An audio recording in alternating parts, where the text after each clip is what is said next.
Hello and welcome to the Fellowship Phase, an Adventures in Middle-earth podcast. I'm Josh and that's Callum. We're going to give you inside information on how to find your own path through Tolkien's world.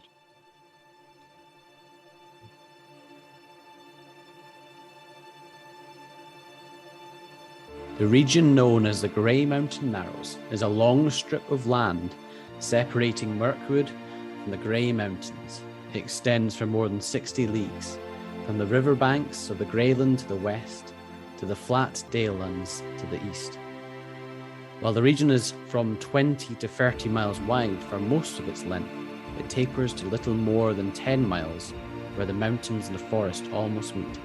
And at the opposing ends, there is the Narrows East and West gaps.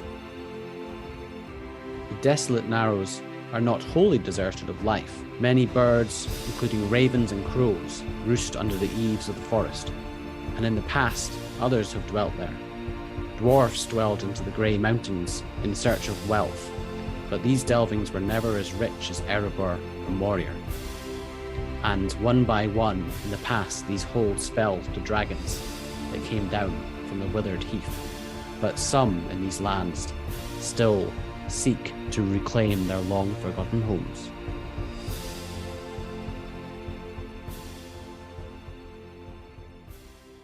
Hello. Hello. Welcome back, Stuart. Hello. Again. Our second guest on Adventures in Middle-earth. No, that's not how it works. Stuart is our first guest. Guest 1.2? 2.0. 2.0. Welcome back, Stuart, and thank you for joining us again. Thank you for having me.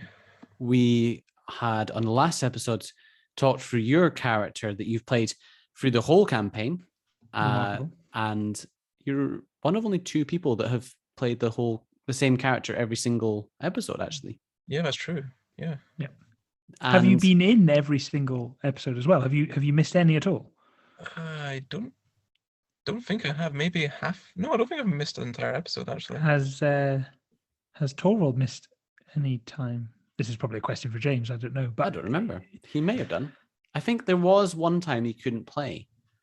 So it may be that Runin is the only character who has been there the entire time.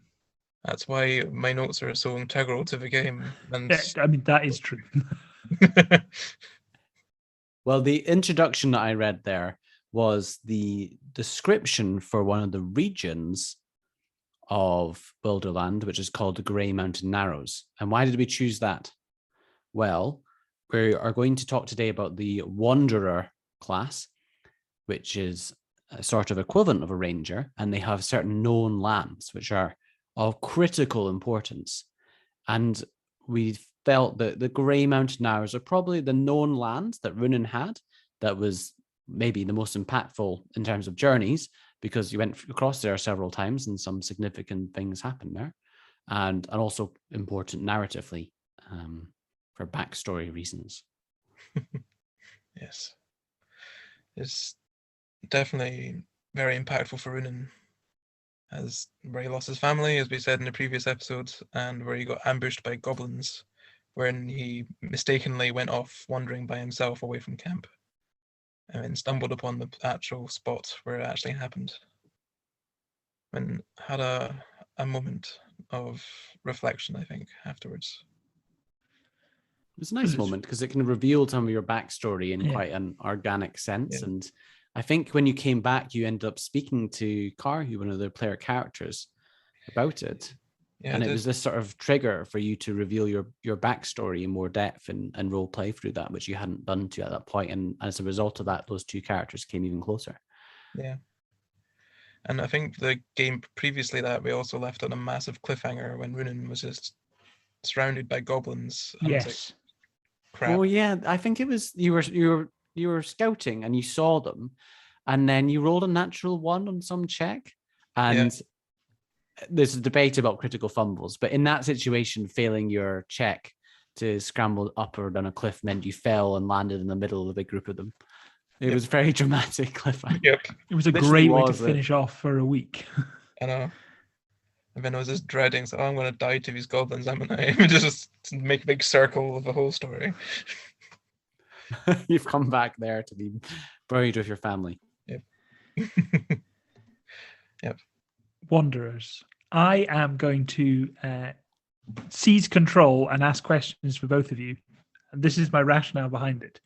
I have never played Wanderer, nor have I ever been the lore master in the game. So I have only experienced the Wanderer, as a member of the party, watching you two interact with the rules. So I have kind of got questions for both of you about how Wanderers work. But to kick off with you, Stuart, what is the Wanderer class all about?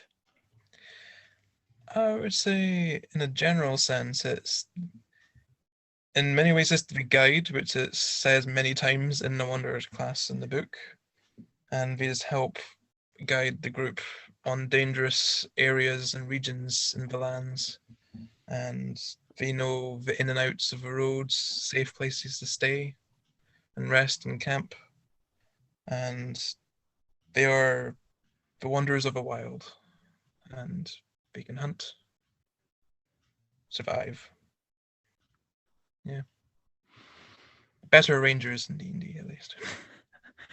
And Callum, for you, what do you think about Wanderers as a class, just from a lore master perspective? They're hugely thematic. So I think the classic Wanderer would be Aragon. That's who he is. Even the episode name, Not All Those Who Wander Are Lost, that's part of the prophecy about Aragon. And he talks about going into the wilds and leading them, off beaten tracks, the hobbits, when he takes them. And a lot of the class features, you can see where they've got the inspiration from the books and those characters that go on. What are some of the big class features that a Wanderer gets? Well, some of the big class features they have are known lands, which you touched on already, and that's huge. So is that kind of the defining part, the defining characteristic? I think so. What do you think, Stuart? I think known lands is very different if you know when you're in the Wanderer's known lands, because it makes a big impact to the journey. Yeah. I would say the biggest impact, it lowers the peril rating for what regions you're traveling, and a lot of the regions you will be traveling for lots of adventures can be quite hazardous, and making it a lot easier for everyone to survive is very, very useful, I think. Yeah. And always, when you're making those decisions, we talked about this in the journey rules, that it encourages good play, like clever play from the players. And in this situation, you're wanting as a wanderer to go through your known lands whenever you can. And there's two parts to that. One is if you go through any of your known lands, then your own events are easier. And if you entirely go through your known lands, then all like the peril rating goes down. And you also get some other advantages. So you get advantage against wisdom saving throws, against corruption in known lands. You cannot become lost under normal circumstances. At least one place in each known land where you can safely take, and it says a long rest. We've actually usually rule it as a short rest, generally speaking. And you have advantage on stealth checks. You can move stealthily at normal pace. And when tracking other creatures, you learn the exact number, sizes, and you get more known lands at 6th and 10th level. Didn't realize it was 10th level. You're actually getting close. You're now level 9, so you might get one soon. Yeah, soon. And then hopefully I can up my wisdom modifier, which will hopefully bump that a wee bit more, which will be nice. So the Wanderer class basically applies to, if we think of the game having different parts to it, there's obviously combat, which in terms of the time you as players spend is often quite a lot, but in the story, the combat's actually a very, very, very small part of the narrative. There's all the role play, and then there's the exploration kind of pillar of the game. Basically, the Wanderer makes everything in that pillar of the game better. Like everything. Everything is easier and better if there's a Wanderer in the party. It's huge. Probably the closest thing in D&D is Natural Explorer for the player's handbook version of the Ranger. With Tasha's college and everything, there's updated ranger rules, which are arguably a lot better, and they replace natural explorer or something else. But that's got some benefits, like difficult terrain doesn't slow your travel, you can't become lost, so that's exactly the same. You remain alert to danger when you're doing other activities, you move stealthily at normal pace, when foraging you get more food, and when tracking you get the exact number. So some of the abilities are exactly the same, including the getting more known lands at 6th and 10th level. But I think what's different is that in D&D there isn't the journey rules baked in, and they aren't so key, and those being in the Wanderer makes it so important. So the criticism of the Ranger really is that, or was that, it had all these benefits which are so situational and most of the time don't come up because you don't really do the stuff on the journey, and you don't often role play out foraging for food because you just get the druid to do Goodberry and suddenly everyone's full because they've had a berry a day. So why do you need the ranger to go foraging? That's somewhat useless. Whereas in AiME, things are much more gritty realism, so that becomes more important. I think the rangers in D&D have suffered because, like you say, it's all very situational. Their abilities are all really cool, but they all require the dungeon master to have a certain type of game, or the party to play a certain way. For parties or dungeon masters to do that, the rangers are great, but you as the player need everyone else to kind of play your game a little bit, which doesn't really apply to most of the other classes. Whereas in AiME, the whole game is structured around this. So whatever style your party has, the journey rules are still part of the game. So the Wanderer still gets to do all the cool stuff. What are your known lands, Runin? You've added a couple recently. I said Runin, I should have said Stuart. I've done this before. There's a classic thing where you're finishing a game and instead of saying goodbye to Bert, I said goodbye Dior, which is his character name at that time. And I was just horribly embarrassed. Well, I can't remember which ones I added first, but I now have quite a few. I've got Northern Dale lands, which if I pull up my map. The map is so gorgeous in the book as well. Yeah, so I actually don't look at it that much because as a player, I'm not a wanderer. So I don't need it mechanically for my character. And anytime I look at it, I just love it. Yeah. Because they're kind of west and northwest of Erebor, which I thought makes sense. So that'll be on the big major routes for Runin to travel over Mirkwood. Yeah. There'll be, and we found when we traveled that route, there's quite a lot of towns as well that have popped up since, which is quite nice. Yeah, we can talk about them. They're fleshed out quite well in the Lonely Mountain Region Guide. You had some interesting encounters there. So you've got Northern Dale lands, Grey Mountain Narrows. Yes. Then the upper east upper Vales even. Mm-hmm. The West Anduin Vale, the Western Eaves, which I think is a bit of a small area from memory. Kind of all the territory between the Misty Mountains and Mirkwood. Kind of the upper, that strip of land. Yes, and the Upper Marshes is my last one. Near Laketown, the mysteriously named Laketown. Stuart, do you have any sense how it came to acquire that as a name? I have no idea. It seems to be such a superfluous name for a town of a name that's on a lake. I'm not sure how it came there, to be honest. Maybe lake is a name rather than it actually. Maybe it's one of those things where everyone thinks it's to do with it being on a lake, but actually it's named after Mr. Lake. We'll need to ask future guests until we get to the bottom of this. Yes. We'll get to the bottom of that lake one day. So I actually really enjoy, maybe just to come back to what we're talking about. So the your known lands, it really felt to me as the lore master when you told me them that you'd themed them around where you were traveling. You know, Runin's been wandering that area, and it really set it up. And it also allowed me to do a couple of things. So, you know, there's those mechanical benefits, but at the beginning of the game, I sent everyone sort of known lore. So I went through the books and I thought, okay, I want people to feel like they have ownership partly of this world. So I went through all your known lands and I gave you descriptions of the terrain. I gave you descriptions of what animal life was there. And the books are brilliant for fleshing out each area and usually have nice art as well, which I put onto Roll20 to sort of add some theme. And if there's like NPCs in those areas, I would give you those. So hopefully when you came into the game and we went to one of your known lands, then you would have that insider knowledge, that sort of background lore. And I don't know if you refer back to that at all. There was a Word document ages ago. I occasionally do, and occasionally got slightly mixed up because there's a few, I think, documents you sent me since. And but it's this, yeah. Maybe I should refresh myself a wee bit on those because it was so long ago. But some of them were really detailed and in depth, which have been quite useful.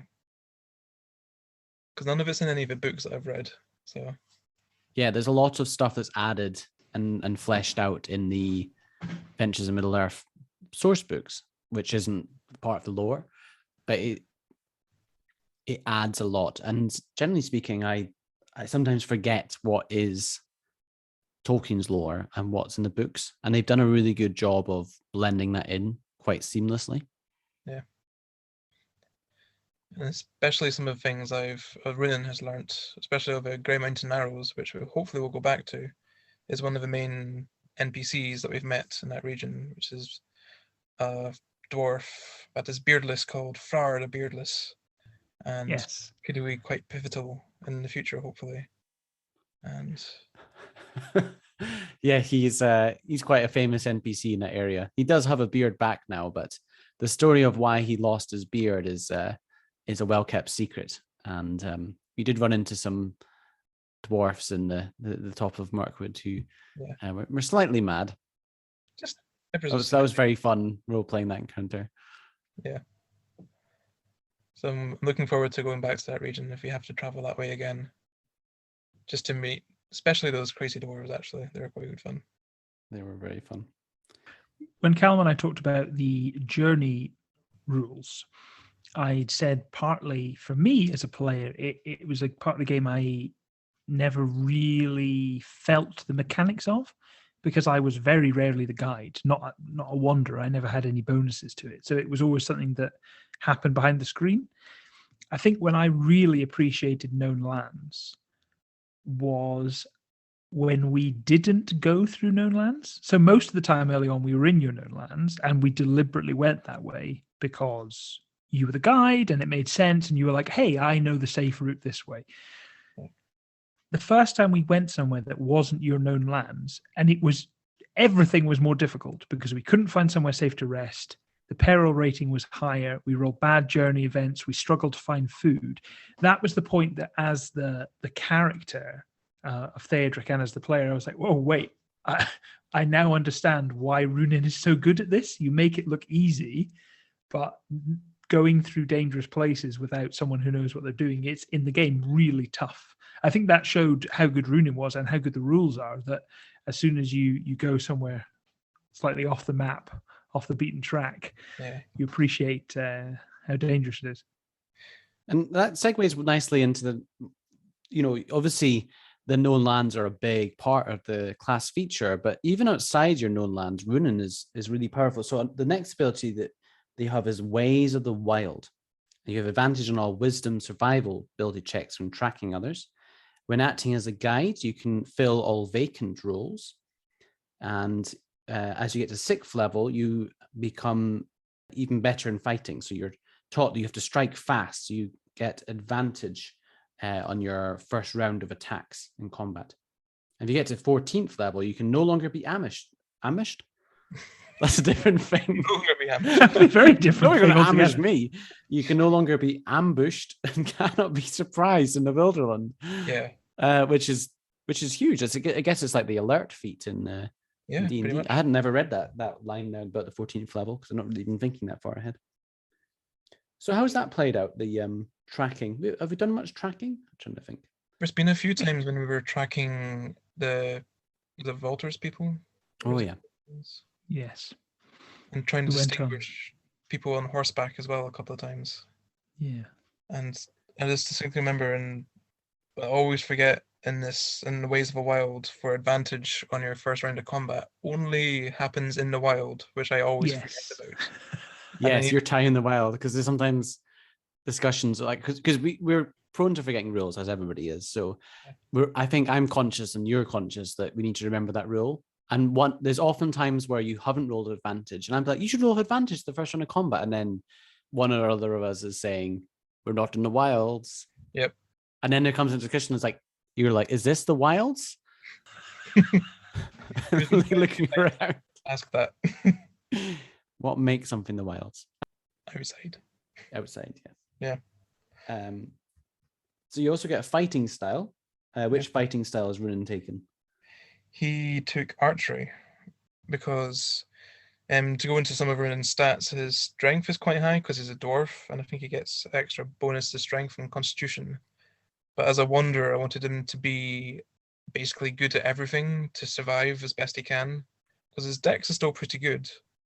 So to balance that, I gave him +2 to archery to make him equally as good as the bow as with melee weapons. Yeah, that's cool.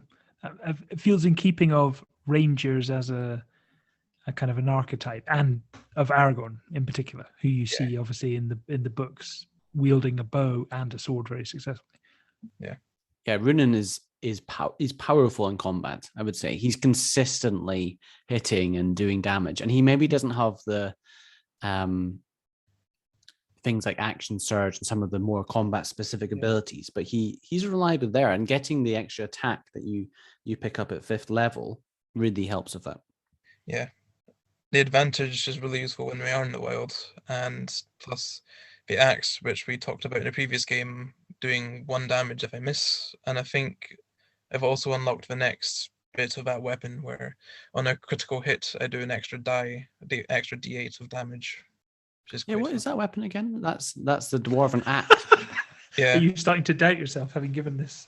Where did you find that again? Oh, I can't remember. Is that the Gladheim axe? Yeah, the Gladheim axe. Yeah. Yeah, that was. Which is quite a shame because I also found a sword of Eophed a while ago, which was quite important for Runin because we found that in a hoard of treasure of the Eophed, and it was described to me that this treasure hoard, dwarves had some part of a take, and they felt, what was the whole story behind that? It was like we killed the dragon or something. Yeah, we'll maybe go on to that in a future episode. We'll talk about the City of the Eophed adventure, which was the first sort of big adventure. But long story short, yes. So there was a dragon called Scaffa who attacked the City of the Eophed, who are the sort of the pre-Rohan before they went down south. And this guy called Fram killed the dragon. And when he did that, the dwarves came and said, the dwarves of the Grey Mountains came and said, well, this dragon's taken a load of our treasure. And the men of the Eophed, they said, no, it's ours. And there was tension there because the dwarves felt they were owed something, but they hadn't fought the dragon. Actually, there's an interesting similarity there between Thorin and company taking back Erebor and everyone turning up demanding their share of the treasure and them saying no. So yeah, there's some lore about the dwarves of the Grey Mountains wear dragon teeth necklaces as a sign that they still haven't forgotten this slight. So I always thought that if there was a Rohan character and met one of these people, then they would be mistrustful of them from the get-go. So it's really interesting. You have this sword, and there's a Rohan character. I'd forgotten that you had that. I know. I don't think I've even shown it to Dior, the character that's from Rohan, at all, because Runin doesn't really use it. He just keeps it sheathed tied to his back the whole time, and he doesn't want anyone else to use it or have it because this is his item now. It's his property. That's a really great role-playing thing. Yeah, and you don't know what abilities of that sword has, if any, which is hilarious. They're written down somewhere in Roll20. I'll need to dig them out if you ever do give them to someone else. Yeah. So natural watchfulness, you double your proficiency bonus for perception if you're proficient in perception, which you really should be. Yes. Whether traveling, exploring, even resting. So basically you're getting expertise in perception, which is brilliant. And actually, forgot to mention in the known lands, you have your proficiency bonus is doubled if you're in your known lands on intelligence or wisdom checks. Yep.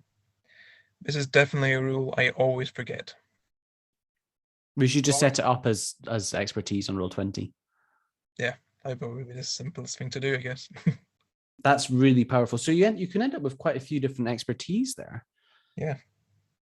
It's quite powerful because it's only at 2nd level as well. So yeah. And then at third level, you get Wanderer archetype. Yes. It's the big moment, really, isn't it? For all the classes, is when you get to third level and you get to pick an archetype, a subclass. So before we go into the Wanderer archetypes, let's just mention the other thing you get at third level, which is Rumour of the Earth, which is Oh yes, yes, yes, yeah, it's such a cool ability. Definitely talk about Stuart, this. do you want to talk about this? You use this a lot, and I think every time you say it, like you say, "I'm going to do this," and I'm like, "How does that work again?" I find it really hard to remember. So you have you got it there? Because whenever I use this ability, I always remember that scene in the film where Aragorn is putting his ear to the ground and listening Yes. to Uruk-hai running away with Merry and Pippin, and that's always how I imagine Runin doing, putting his ear to the ground. And the way this works is between each long rest, you make a DC 15 Wisdom Survival ability check. And on a success, the Lore Master must give you a useful piece of information about a quarry that you're hunting. Or if you get a 25 or higher, the information gleaned may very well be near miraculous to others, which has happened once, I believe, actually. It did happen, yeah. And I remember Callum had to spend quite a bit of time trying to figure out what would be a near miraculous piece of information. Yep. Yeah, I think I give you like exact numbers of people that were and like extra fluff and loads of information. And that's particularly interesting reading that back now, because if you're in your known lands, you got double your proficiency bonus, don't you? I've never noticed. Yes, you do. So suddenly that becomes quite a hard thing to fail. It's only once per long rest, so you end up not getting to use it very often. Yeah. But So I only use it if I feel like I need to, because there might be a chance later in our adventuring phase where you might actually need it. So that's been very important on several occasions to find information. Yeah, there have been some really cool moments when you've done it.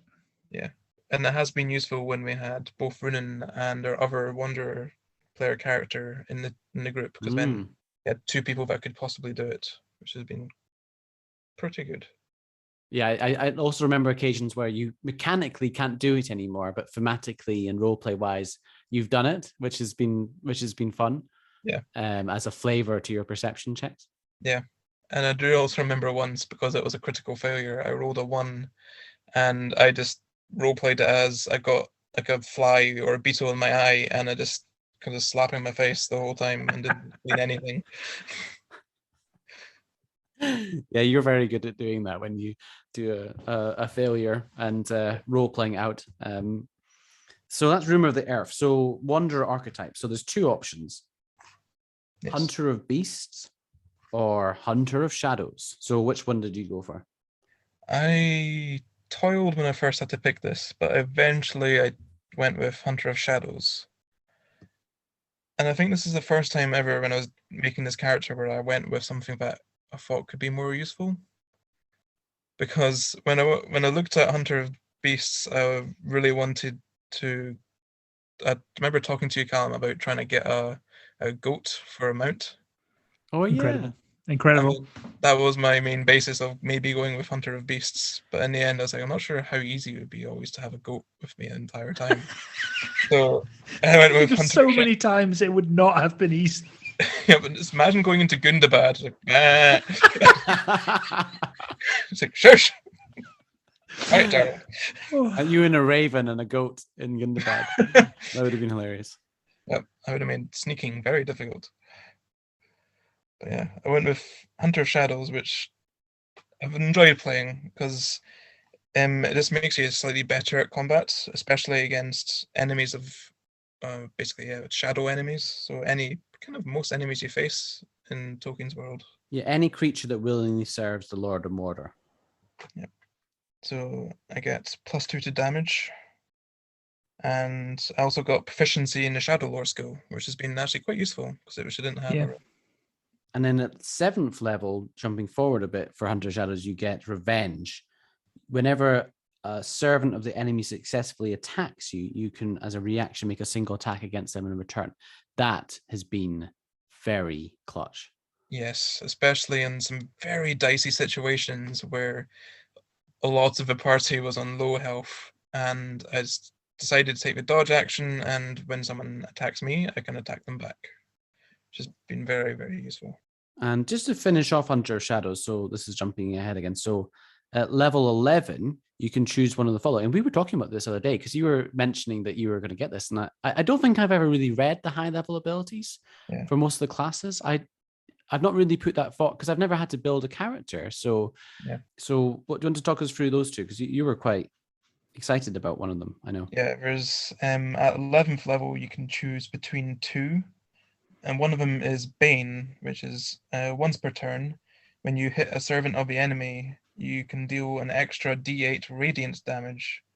And furthermore, if you're using a torch against undead or evil spirits or wraiths, which we've encountered a few of now We have. in the campaign, you deal 1d12 radiant damage instead of a torch, which is huge. Because in this, basically you have non-magic weapons and magic weapons, and you're going to be doing bludgeoning, slashing, or piercing damage of a non-magical or magical sort. That's, generally speaking, all the damage types you're going to get. We had very extensive discussions about fire arrows at the beginning of the game, which were not possible to make, but maybe we'll revisit that one day. And people have used torch in combat before, and it's always a bit tricky to know how they work. This is so thematic for Aragon at Amon-Hen. Yeah. And that's really, really powerful. Really powerful. It's annoyingly it's something I'm not sure if it fits with Runin. It would definitely fit very well with Malbeth if he's still going down this route. But the other one, which is called Whirlwind Attack, and as an attack, for your action, you make a melee attack, and any number of creatures within 5 feet of you, each one gets hit, and I make a separate. Wow. Which just puts me in mind of Bomber in the film, where he's in the barrel, he's spinning on the spot. Especially if you miss them, you still get to take an attack. And it's not like a number of uses, it's every turn. Yep. So you just charge in, get surrounded by goblins, and then potentially make what's the maximum number of people that could be within 5 feet of you. If you're on a grid, 8 attacks. Yeah. If we've got the great Dwarven Great Spear, could that be 10 feet? I was just thinking that. It does say within 5 feet of you. Oh, we've learned the rule. Oh, let's 10 seconds later. How can we break the rule? How can we completely twist this? Damn it. Make 15 attacks. Yep. It'd be more than that. I don't even know how many it would be. Yeah. So maybe that's our competition for this week is email in with how many attacks could you make if every square within 5 and 10 feet were filled. If Runin leaves the station at 4 miles an hour and the Balrog is going, no, that's a different mathematical puzzle. I want to ask about journey rules and journey roles, and I want to ask you, Stuart, because we talked about it from a kind of broad game perspective and what it's like being on journeys, which are obviously kind of a core part of the game. I talked about it as a player, as just someone who's on the journey, and to me, it doesn't feel like a very mechanical process. It feels very narrative, that Callum is describing the environment and we interact with it. Yeah. I wondered if it was different for you. You're almost always the guide because Runin is so good in the wild. What do you think about the mechanics of the journey and how you interact with them? I've always found them quite interesting because I think, Callum, you've got some tables that you maybe set up before each time we leave on different regions we're in. And I think a roll was a couple of D12s, and then sometimes a D6 or D4 must change, I guess. And that kind of creates a new story almost each time that we head out, which has been always quite fun. So I'm privy and not privy to whatever that's going to be. And I always end up playing the role of a guide. And according to the rules, I can always take up any of the other roles, which they're Hunter, Scout, and Lookout. Which are the other roles when we're on an adventure. And it's always been fairly straightforward. We do have the occasional, for a long time, when we're doing this check, you always have to have your survival bonus, which for a long time we realized we were doing wrong, because the wording of it in the book is quite confusing. Yes. It's Hopefully a little we've cleared that ambiguous. up for everybody else. Maybe nobody else that plays this game has ever made that mistake, and it's just something specific to us. Maybe is it a Scottish thing? Who knows? Yeah. So I don't know. Hopefully, if you listen to our episode on the journey rules, we've made that clear. Or in second edition, it probably will be different. Let's be fair. So yeah, the interaction between the journey rules and Wanderer is really important for the smooth running of the game. We've not often had journeys. I find it hard, particularly now that you're level 9, to challenge you. And the main way to do that is to have really long journeys that wear you down and have a high peril rating. So the DC events are high, lots of journey events, lots of small chipping away, making things difficult, no opportunities to rest. But even then, you're rolling really high on the embarkation rolls. I think, I do wonder sometimes when, you get such big bonuses, the number of times that you've rolled 12s or gotten a 12 on the embarkation roll, it does make me think a bit, does this work? But I think it does. It's just that you are all very cautious and smart about how you approach these situations. And there has been times where it's gone badly wrong. But I am intrigued to see how it would work if there wasn't a Wanderer in the group and you did a journey event, did a journey and, it was a difficult, how would that affect it? It would suddenly become so much more difficult. It might be hard for me to balance actually, because I'm so used to just being able to throw everything at you and you just be like, oh, it's fine. We've got honey cakes and ponies. I have thought about this quite a lot. So I've said before, and I've said to you, Stuart, multiple times, that I think of Runin as the superhero in the group who is consistently saving our ass from problems just by being good at everything. And I liked what you said before. I think it's a very fair point that Runin is kind of good at everything. He's probably the member of the party who, if he was on his own, he would still be able to function fine in the wild, in a little bit of combat, looking for food, whatever. He wouldn't have a problem with any of it. Whereas all the other characters would probably struggle with some element of that.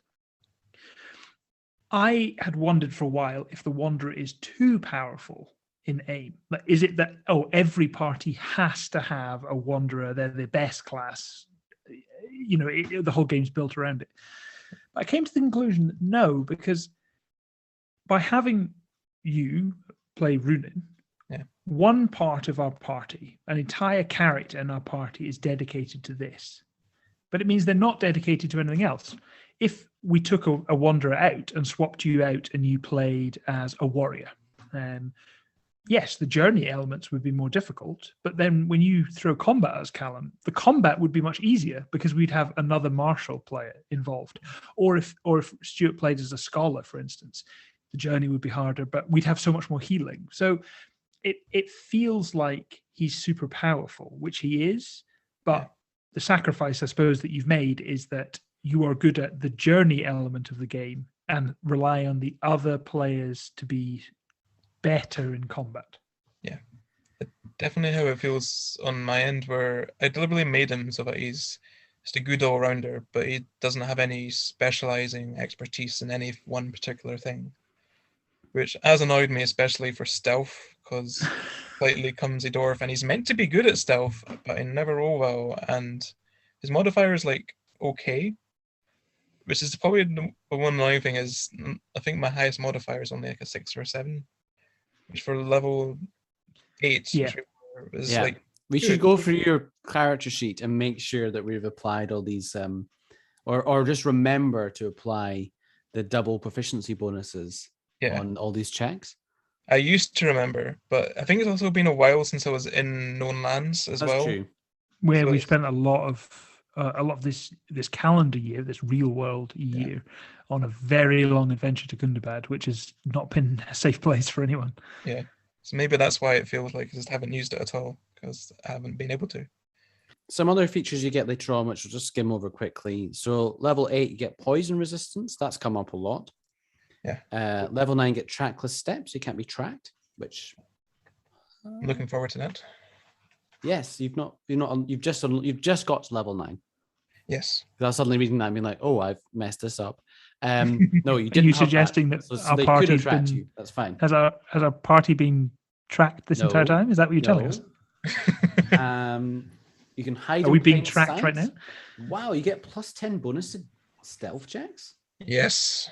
You need that. Yeah, hide in plain sight. That's gonna be. Wow. It's kind of like what's the ranger ability? That gives you plus 10 to stealth. Oh, passive without a trace Yeah. spell. So it's basically that, but you spend, I think it's like 10 minutes or something, Yeah, which that's cool. be really, really useful. Unflagging, when you get to level 13, you basically exhaustion counts as 2 level lower. That's That is massive. huge. That's absolutely huge. So you just ignore the first 2 levels of exhaustion, essentially. That's pretty good. Vanish, you can bonus action hide. Wow. Blight ward, you reduce the number of shadow points you gain from blighted areas by 1. That's not, I don't think that's huge for level 17, but yeah. Secrets in the wind, you can learn news from far away of friends or foes. So you basically hear news on the wind. Wow, that's good. You get to know where they are and what they're doing and how they are. And then a level 20, which maybe we'll get to one day, who knows. You always roll max damage on attacks. You don't roll for damage, you always do max damage. I didn't even know that was a thing. I've never read that before. Yeah. I think the fact that all of the things you've listed, the higher level things, apply to different elements of the game shows how varied the Wanderer is. I'm playing at the moment Halmir, Warrior, and was leveling up to 9, as we did recently, and I was looking ahead. Every single one of the steps improves his abilities in combat, and he becomes more and more specialist at killing things in combat, at protecting himself in combat, at protecting others in combat. But that's it. It narrows the higher you go. You get better and better at one thing. Whereas there, you're talking about avoiding exhaustion. You're talking about improving stealth. You're talking about improving damage. That the Wanderer, Runin, will get consistently better at everything. Yeah. Other members of the party will become more specialist. And so Runin probably won't ever be the best at a given thing, but he will be better than everyone else on average at everything, which is, I think, is really, it feels like Aragorn as well, that he's going to end up being good at any task the Fellowship faces. Yeah, he's just the idyllic kind of survivor of the situation. Like when Aragorn gets dragged off the cliff by the warg, he somehow still survives and gets his way back to... Yeah, Runin would survive. Yeah. Runin would survive. He'd be fine.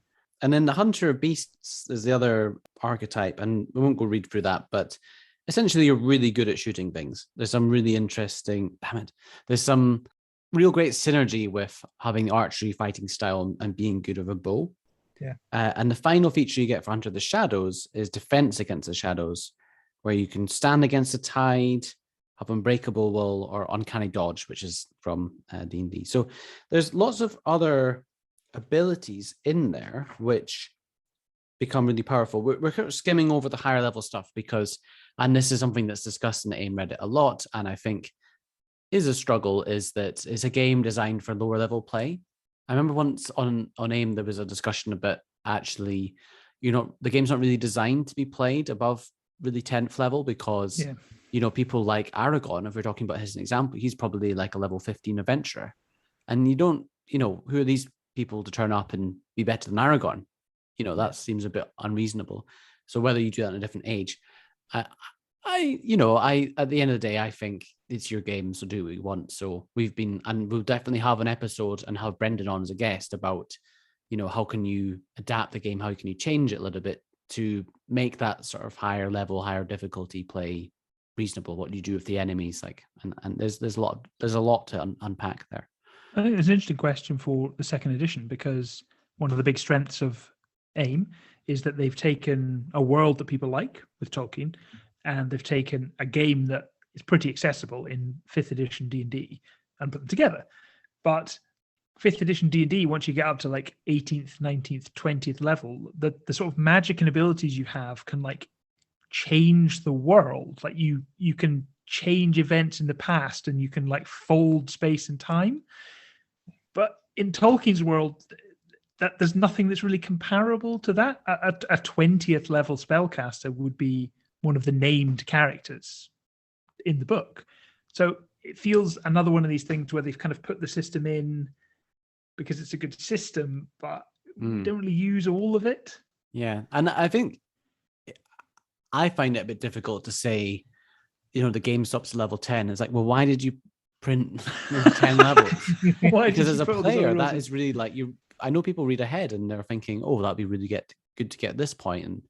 And you maybe not finish the characters and you want to have progression. Like the One Ring role-playing game doesn't really have that sort of progression. You get new skills and so on, but no matter how experienced they are, they're still, I think, 2 wounds away from the possibility of death. It's really very punishing, and so combat's never that big a part of it. And it's been a struggle, but I think we've managed to get to a point where it can be really difficult, like the 100 goblin situation. If you just throw enough goblins at someone, eventually you'll threaten them. So we've talked through the Wanderer things. Is there anything else that we want to touch on? What advice for other players, Stuart, if you're wanting to make a Wanderer, what would you suggest?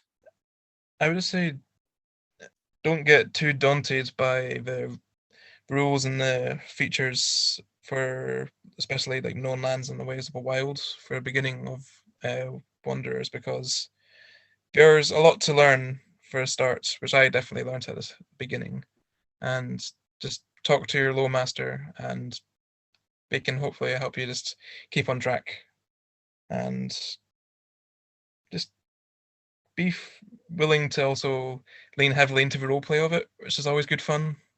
But each person will play these games differently. But especially in AiME, I think roleplay is quite important. And for Wonder, especially in Tolkien's world, I've really enjoyed it. So I would say just go with the flow. And also, you don't have to go Dunedain, I would say, for Wanderer, which is what I was going to do, because it's Aragorn and Dunedain and Wanderer just are perfect synergy. Which is why I thought, why don't you make a dwarf for Wanderer? Doesn't really make sense to me. Why not do it? Makes perfect sense to me now. Yeah. It makes him so unique, and his backstory ties so well into it. Like when you were telling the story of why Runin is wandering the lands at the beginning and can't, like, that's such a great story and makes him such a great character. And it's almost, we have these fantasy tropes, and I don't think we often use them. We're a play group where people often try and do the funny thing or the weird thing with the characters. And sometimes that fantasy, AiME or Josh's current character is, he's a warrior, he's from Minas Tirith, he uses his shield and his sword, but that works really well as a character because there's that archetype there and you can lean really into it, and then there's a whole role-playing thing. But then sometimes having it like a really unusual combination can also work. And I guess Dwarf and Wanderer isn't a very unusual one. I'm trying to now suddenly think what was the most unusual combination of culture and class. What's the one you're like? Slayer Hobbit. Yes, there we go. Which is one of my ideas for a future. It's just so. It's because I'm going to. What's the name of the old famous Hobbit who hit the head of a golf? Bandabras Took. Yeah, and created golf. Yes, he's knocked the head off Golfing Bull. Imagine if we did a one shot, which was that, so that the aim of a one shot was to create the situation where we created golf. That could be fun. I can see cogs sort of working in Callum's head now, trying to figure out how ideas we for do this as a one shot. There's not very many sort of important events that the Hobbits are heavily involved with. But one of them is the Siege of Fornost, when the company of archers from the Shire went north to fight in the defense of Fornost Sedain, the end of the kingdom of Arthedain, part of Arnor. I think that's really... There's actually a reference to it in the new One Ring role-playing game. There's a sort of mini adventure related to that. It's not obviously set then, but there's some connections to it. And I think that's quite an interesting story. It is an interesting story. I love the idea of little snapshot one-shots. Maybe that's something that we could appeal to our listeners. If there are little snippets of Tolkien's lore, it would be great to brainstorm just, one-off, one-shot sessions that you could do with the AiME rules. So if you can think of any, then let us know. Yeah, we did the dwarf one-shots, which I think worked really well.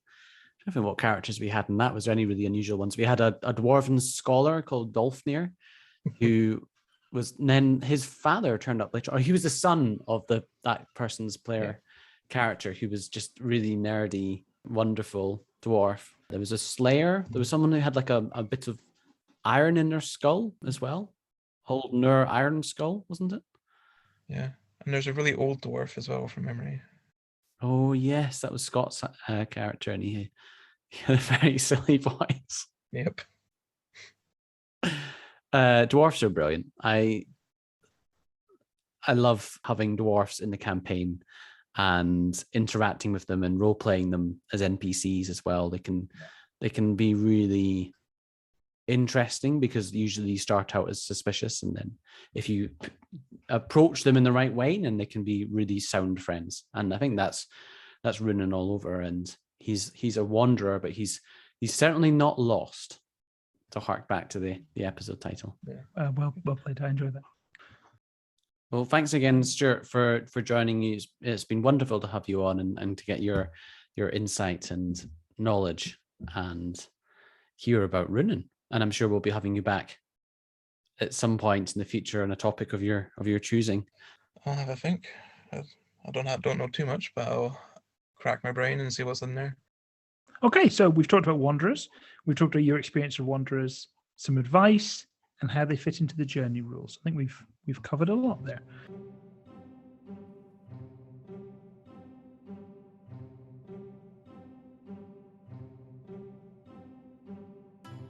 No emails except on party business. And comments, suggestions, and questions to thefellowshipphase@gmail.com. The long year turns to its close. Much we have accomplished these last seasons. Our fellowship disbands, but is not broken, and we will return On the next episode of The Fellowship Phase.